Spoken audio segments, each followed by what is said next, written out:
Welcome to Jack's Corner, where conservative values meet national headlines, and truth and reality have a seat at the table.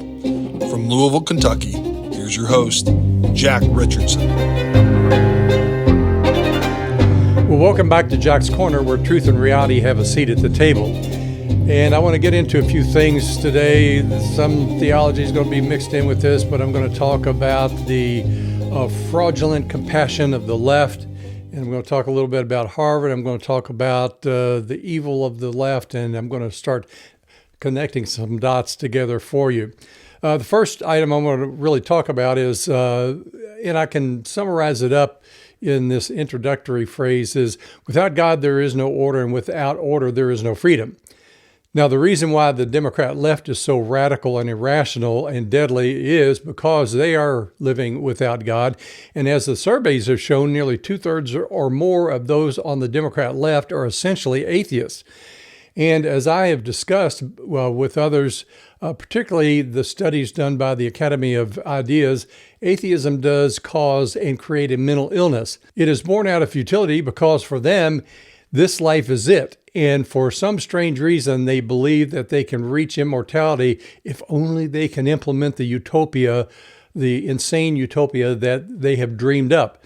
And that utopia requires them to be in total control of what you do, what you say, what you think, and what you believe, i.e., no freedom. So how many of my conservative Republican colleagues would look at the irrational things said and done by the Democrat left and act so surprised? They always seem to be surprised, and they shouldn't be, because they should know their enemies. And to that I have often remarked, well, why are you so surprised? That's exactly what lost people do. They shouldn't be surprised. My side of the political spectrum shouldn't be surprised at what the people on the left do. The only reason they're surprised is because they really don't know the character of what they're dealing with. The Democrat left is irrational because they've made up their own rules. They know there is no power behind them. They know there is no power behind them because there is nothing less powerful than someone else's truth. Think about that. Everybody has their own truth. Remember, they believe that truth is relative and you can have your own truth. Well, would you ever really base any major decision, or particularly a life decision, on someone else's truth? I don't think so. There's no transcendent thought or morality with them. They demand a proof that is not possible because it's impossible to really prove anything. So you must follow the evidence, and that is exactly where the left has the problem. They don't want to follow the evidence because the evidence will never prove them right. They are like René Descartes, who wondered whether he really existed or whether it was all a dream or an illusion. He finally concluded that because he could think, therefore he was. Well, at least he reached a logical conclusion based on the facts, which is far better than I can say for the Democrat left of today. Now, the problem with the Democrat left, since they've concluded that there is no objective truth, they exclude all empirical evidence that leads to a reasonable and probable and rational conclusion. They have a split personality as they operate under reason in their personal lives at home. But then when it comes to politics and political policy and moral codes by which we are to live, basically in peace, harmony, and cooperation with one another, they want none of that. We see so much of that being played out today in all of the Democrat left policies. Instead of believing that the world was made for a man, they act like man was made for the world, and that we are simply parasites and must serve the world as opposed to the other way around. As we all know, or should know, God made up the moral code and how we are to live, not man. Now the Democrats and the Democrat left can't handle that because they have suppressed the knowledge of God. And that is oxymoronic because it's like asking you not to think about the white elephant in the corner of the room. Folks, once I've told you about the white elephant, you can't unhear what you've heard, nor can you unsee what you've seen. But the Democrats somehow magically, and the Democrat left somehow magically manages to do that, or pretend that they do. Likewise, all of mankind has been given knowledge of God But in the free will they so jealously cling to, in the presence of evil, they suppress the knowledge of God so that they can live the way they want. That requires them making up their own moral code. And when it is detached from natural law, chaos involves. Furthermore, in that worldview, they have deluded themselves into thinking there is no God and have created every artifice, excuse, and reason why God doesn't exist, even though the complexity of the body and the mind in which they exist, in which we all exist, tells them that regardless of even 1 trillion years of existence, that it is mathematically impossible for such complexity to occur when so much of it has to come about simultaneously and in exact synchronicity. The Greek word katakain was used to describe those who suppress the truth as referenced in the Bible. It's not just a slight downward pressure, it's an active, forceful pressure and exertion by the mind to keep buried what is known to be true. How interesting is that? Scripture says that even if you obliterated the Bible, the rocks would scream out the glory of God. And indeed it does, as archaeologists have even revealed this in a stunning display of rock layers in various colors and densities, revealing not only creation, but also the flood mentioned in every culture around the world. The knowledge is out there and for all to see, and it is so stark and stunning that it is hard for a rational mind to deny it. Nevertheless, I've talked with so many who simply don't want to know, because it would require them to change so much of what they do. They know their wrongs, but so many love their wrongs. They are the typical, let's eat, drink, and be merry, for tomorrow we shall all surely die. It's as if such a temporal indulgence will be eternally satisfying. Well, they've got a big surprise coming. The real moment of reality comes when you're about to take your last breath, and that has to be the most horrible of your existence, when the left can no longer prolong their delusion and the lie in which they live comes crashing down around them. So we have the Democrat left trying to be imitators of God, just as their master the devil, because the devil is an imitation and a counterfeit, and his adherents try to recreate man as they try to neutralize any differences. They say a man can be a woman and a woman can be a man, when they know scientifically that is incorrect. They live in a lie, and they are liars. Even though they demand that we follow science, which they think is their God, the problem is that Christianity created science, and science is proving Christianity every day. That's what I call being on the real horns of a dilemma. I guess that would cause any heathen to shake their fist at God. Then we have the Democrat left, who want to impose such restrictions on how man lives. They are indifferent to the starving and the dying that so many will experience, because they see mankind as a blight upon the world.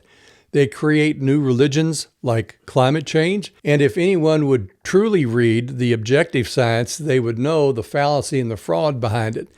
But for so many on the left, it's much easier to believe the lie, when in fact it's really easier to believe the truth, which would lead to the conclusion that man is not really in control. Consequently, we see the Democrat left suppressing free speech. Well, let's dig a little bit deeper as to why. If you don't block free speech, then there is the risk of truth coming out, which would destroy the Democrat left's beautiful utopian plan. There are many psychological terms to describe the Democrat left's penchant to live and promote the lie and actively support chaos. They, like a spider, create a web, but one of deceit that only the spider knows how to navigate. The left always prepares a back door for itself, and just as California is in total chaos and $12 billion in debt, the left, who are elected by the hedonistic voters of California time and time again, while the masses swirl around in a stew of chaos, the elite retire to their mansions on the Palisades overlooking the ocean and are totally insulated and secure from the devastation they create. They know nothing of the oblige oblige, that is, responsibility of privileged people to act with generosity and nobility toward those less privileged. Instead, the left deceive with false compassion, lacking any nobility, as they are too selfish and godless to know its meaning, much less to act it out, because hedonism is their temple of worship. Sacrifice is far from their mind. Folks, the bottom line is evil takes many forms. In our body politic, it has manifested itself most profoundly in the Democrat Party. As Dr. Jordan Peterson so brilliantly sees evil in one of its aspects, he has stated that the complexities of evil, in its various prototypes, often masquerades as benevolence or compassion, manipulating trust and morality. We see this most profoundly in the Democrat Party, as I have exemplified here. And as he also says, and I agree, you don't understand evil until you can understand how you can be enticed by it and how it attracts you. The Democrat left is so good at posing as light and compassion, yet the end result of their policies for society is death and destruction. You are either aborted or mutilated, all in the name of compassion. Their wickedness is so profound that it screams that there has to be a God. So for the Christians who read this article or hear this podcast, you must know that you cannot reason with the irrational or those who love living in the lie that they live. So as a good steward of your time and monies, don't argue with a fool as Proverbs teaches. But don't be like the one-talent man who gets thrown into the outer darkness because he buried his talent in the ground. You are to be busy and at work occupying this world until Christ returns, as you will have to give an account of what you did or failed to do in this life. In this target-rich environment, you have no excuse for being idle. Things are more dangerous than you've ever realized, and if you're paying attention, you can see how desperately the Democrat left is acting and feverishly working to stop the revelation of their crimes as the Trump administration is delving into the corruption that they've been involved in, particularly over the last 4 years. So just as the old saying goes, if the truth will set you free, then be free by acting accordingly or pay the consequences. Moreover, it is incumbent upon you to identify evil, much less support it with your ignorance. Now, given that, I want to morph over into another topic. I've written an article called Consequences. And in a recent article by Christopher Rufo, an excellent conservative apologist and commentator and analyst, he wrote an article entitled Donald Trump and the Problem with Force. In the introductory paragraph leading into his article, he stated, in our age of delicate sensibilities, and everybody's so sensitive, everybody gets so offended today. But he said, in our age of delicate sensibilities, reforms must be pursued through proxies and abstractions. I agree in part, and I disagree in part. Yes, conservatism does exactly what its name suggests, and that is there is something in society and in the rules that we have that governs us that conserves and is worth conserving. That is social order and stability. I agree that the reality of the moment is that we seemingly have to stop leftist chaos and move toward a greater stability by using some of the same rules that they are using, that is deceit by which they operate to bring about the chaos in which they thrive. And as I have said in numerous articles, without God, there is no order, and without order, there is no freedom. The left operates in an agenda centered on their seizing and maintaining power. It is a pathological ideology, which is basically Marxism or communism, if you like, and you can't govern a nation with ideology. We see that with communism, and we see that with the libertarians and the libertarian philosophy, which are two opposites. What I believe Rufo is saying is that given the realities of the character of the population, different tactics are needed given their sensibilities. The cause of the oversensitivities of the multitudes today, who unfortunately have the right to vote, have been indoctrinated by the leftist and the Marxist teachers and professors who were following an agenda to dumb down a populace to create a dependency. This was followed up with deception, all the while conservatives were being subjected to political correctness to shut them down and to shut down the truth. The culture was being undermined and weakened, making it more easily subject and prone to authoritarian rule. The Democrat left are provenly and statistically godless and hedonistic and a reprobate group that I speak about because they will be the elites who have no solutions to any of the problems other than acting like gods to rule over you in your thoughts, your minds, your conduct, and the conduct of the country, such that no one could mount a counter-revolution or remove these pseudo-gods from power. So therein lies the predicament, in wherein I believe Rufo is suggesting that we have to be as devious and deceitful in using Machiavellian's rules against the left. And while I'm at it, when I refer to the left, I'm referring to their leadership, which is the Democrat left. Now, let's get to the real meat of the matter. What I'm suggesting is that all of these fake initiatives and fake compassion of the left must be met with a different approach, and that is proxies and abstractions. It's like trying to give a child medicine that it doesn't want. So you have to apply distractions to get the medicine down. Now, with rational people, you would not have to do that, but this psychosis, which I have written about in my book, America's Systemic Psychosis, it calls for a different approach, particularly when the subject has been taught not to reason. Their schooling and indoctrination has eliminated syllogistic thinking and deductive reasoning. So here's what is happening. The left has adopted this fake and phony compassion as if it were something good. But at the same time, they make those who want authenticity and want to restore order and civility to society as the villains. So if you don't go along with their compassion, they make you out to be the villains. I have said many times, you can't talk someone out of something they've been talked into. And unfortunately, we on the conservative side have allowed that by sending our children to schools and universities to be taught by the leftists and the Marxists. And to make matters worse, we paid for it. Personally, I prefer the quicker and more direct application of force, as Trump is doing, and using power to correct this runaway train. Now, where Rufo is going, he is partially correct in that he's having to take this approach of basically nuanced, more nuanced approach, proxies and abstractions, because there are too many useful idiots in the country that have the power of vote, and they will unwittingly vote themselves along with the rest of us into servitude. So where did this all come from? Well, as I said earlier, without God there is no order, and without order there is no freedom. The Democrat left, by most all studies, is an atheistic, godless, and hedonistic group of people whose main goal is to obtain power and to keep it. They have no solutions, folks. They have no solutions that basically benefit you, and they can't name one. While the left has indoctrinated so many and increased their sensitivities with false compassion, they have conditioned the voters such that the imposition of any policy changes that may seem forceful and direct to appear non-compassionate or uncompassionate.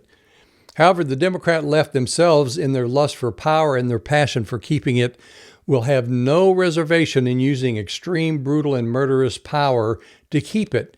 We have seen this in the last 100 years with all the totalitarian and communist regimes around the world who are ideological soulmates with the Democrat left, resulting in over 120 million deaths in the last 100 years. All one need do is look at Ukraine, and in the last 3 years, over 1 million people have been killed, and that is a consequence of a weak President Biden, whose cowardly policies were read by others around the world as an opportunity to go wild and grab what they could. It's like a blue light special at Kmart on Christmas Eve. And we saw that develop in Ukraine, and with Hamas's massacre of the Israelis and the Afghanistan debacle, when the hungry and desperate leftist Democrats placed Biden in office, even though they denied what their eyes were telling them, and that was Biden was cognitively unfit. But they didn't care. It was all about them. Folks, there is not one statesman within the Democrat Party willing to put you and the country first. By selecting Biden, they placed the governance of this country into the hands of a handful of radical leftists surrounding Biden, and they knew he was not in control of anything, much less himself. Consequently, the world order was turned into chaos. We saw mandates and censorship and suppression of free speech. That's all because the left has no answers. They have to suppress the truth in their march toward permanent power. Now, let's get back to Rufo's prescription of implementing abstractions and proxies to make the drastic policy changes that are needed. As I have said many times, the playbook for ruling an essentially dumbed-down country was written long ago, and the Democrat left has been using it, and very successfully. It's time that conservatives start applying the same rules, as much as I despise catering to ignorance. Nevertheless, in order to save the country, we need to start using the same rules against the Democrat left as they've been using against us. It is what they have been using against us for all these years that has caused the problem, and we've done nothing about it. Well, two can play at that game.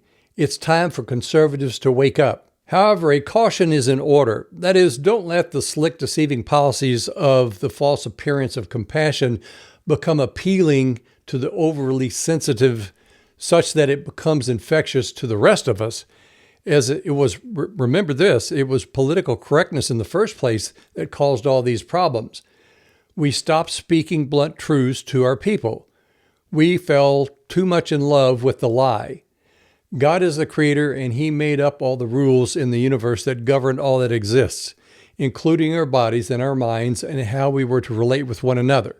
The heretical Democrat left, in their desire to be your God, has attempted to change those rules in radical ways, not only in the way that you would think and feel, but by going to the extremes of mutilating your body if you think that you were born into the wrong one. They have departed from the natural order and are an existential threat to peace, freedom, and order. And the only ones to benefit, as I have said in an earlier article, are those who govern and retire at the end of the day to their mansions on the Palisades overlooking the Pacific Ocean, or for that matter, on Martha's Vineyard overlooking the Atlantic. These coastal elites and the billionaire trust babies are detached from reality and dangerous in a dangerous world looking for opportunities.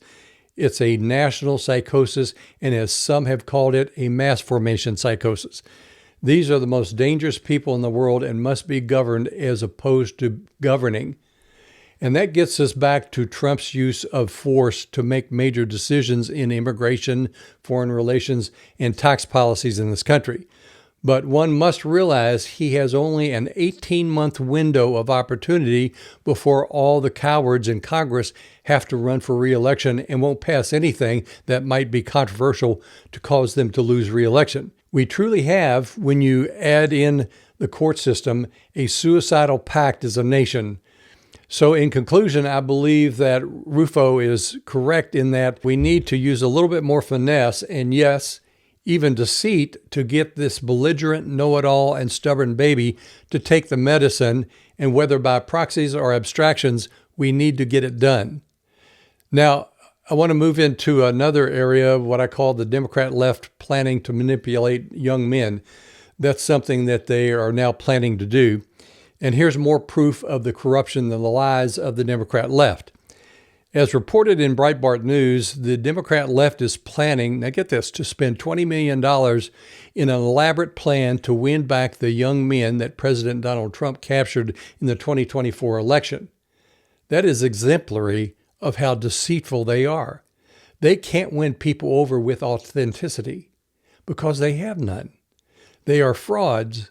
They have no ideas, and the only thing they are good at is seizing power and holding on to it until their perverse policies create disaster and great suffering, and only then are the people forced to, by virtue of their suffering, to do what they should have done in the first place.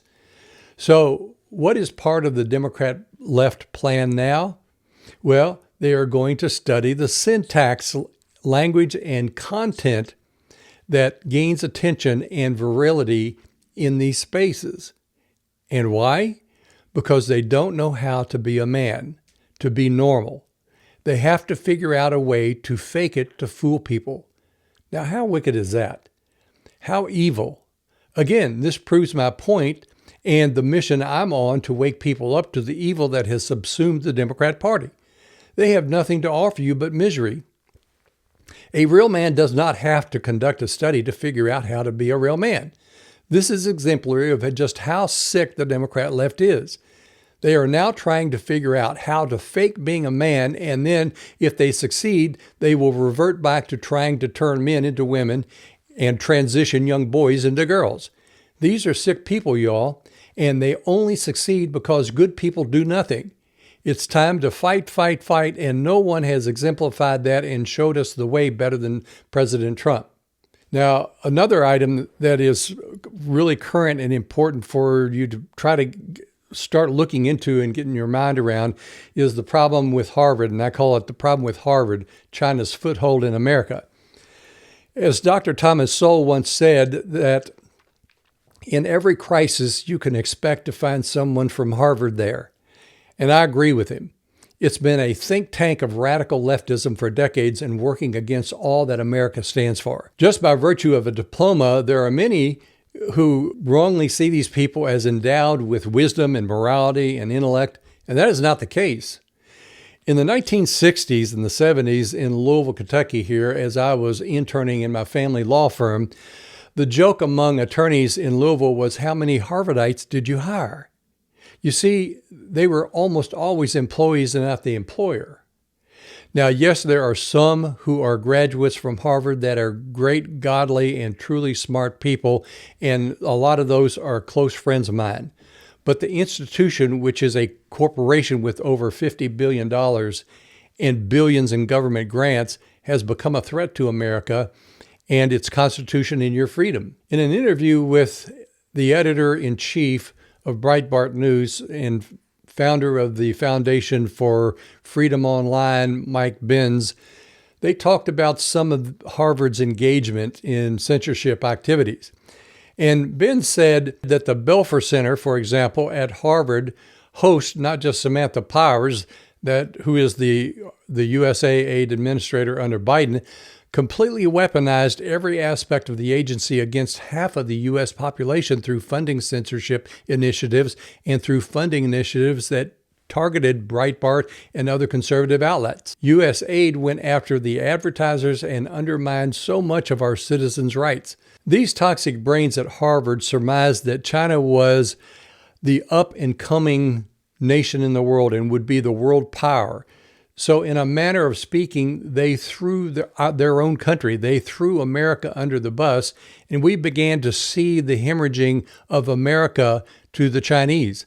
I remember these discussions being held back in the 1980s, to which I was outraged, because there were think tanks out there, and they were trying to predict the future to appear to be so knowledgeable, but they were seeing China as the next place to really put all your eggs in that basket. And that was to the destruction of America. And folks, the destruction of America has been going on for a very long time, and from leftist institutions such as Harvard. Trump has accurately targeted Harvard and will go after others.